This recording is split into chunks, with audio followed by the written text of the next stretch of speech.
Hi, my name is Russell Stewley, world leader pressure point fighting, national boxing coach for Cambodia. Loads of downgrades, but hey, that's not important right now. I thought it'd be a jolly good wheeze if I showed you some stuff on the heavy bag, namely the L guard and how it can be used. We'll get right on with that. Okay, right.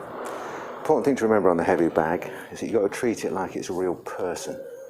So you've got to visualize the head, the shoulders, the body, and try and visualize the arms and it's moving. I'll show you it's static to start off with, the L guard or sword and shield. So basically the front arm is your shield, which looks like an L, and the backhand is either high, wherever you want to put it, ideally high.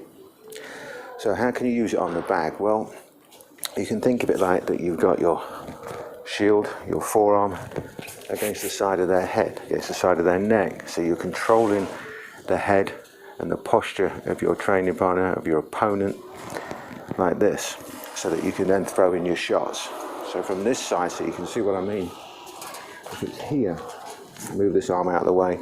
If it's controlling the head, you can control that person and it'll leave you open for your shots, high or low. So there's that.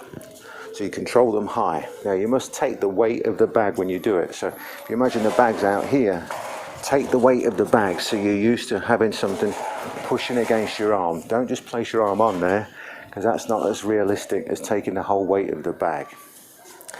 Other ways you can use this shield is that you're wrapping it around the body and holding them in. Quite often you'll see somebody wrap around your arm and your arm's caught up. Similar sort of thing. So imagine that your arm's caught here.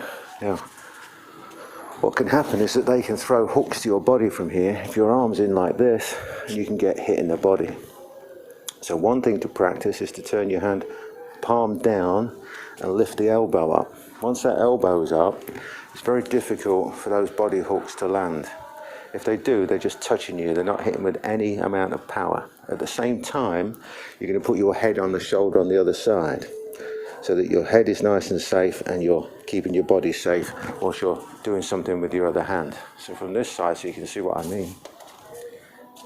So your head is down nice and tight. You're here holding onto the body, elbow up, palm down, and take the weight of the bag, and then this hand can do things, grab hold, whatever you need to do. So that's another tip for you. Another way that you can use this sword and shield, okay, is simply to use angles. So when you're in close and you put this sword and shield up, imagine that you've been hitting the guy and he's covered up. So you can put your sword and shield across both of his arms, so it goes across this way against both of his arms. So when you put your sword and shield up, you can move around the guy, safe in the knowledge that you are not going to get hit because you've already controlled both of his arms, so you know you can't get hit. So those are three real good tips for that L guard. I want you to think about how you can use them.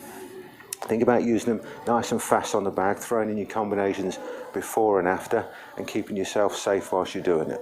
Anyway, thanks for watching.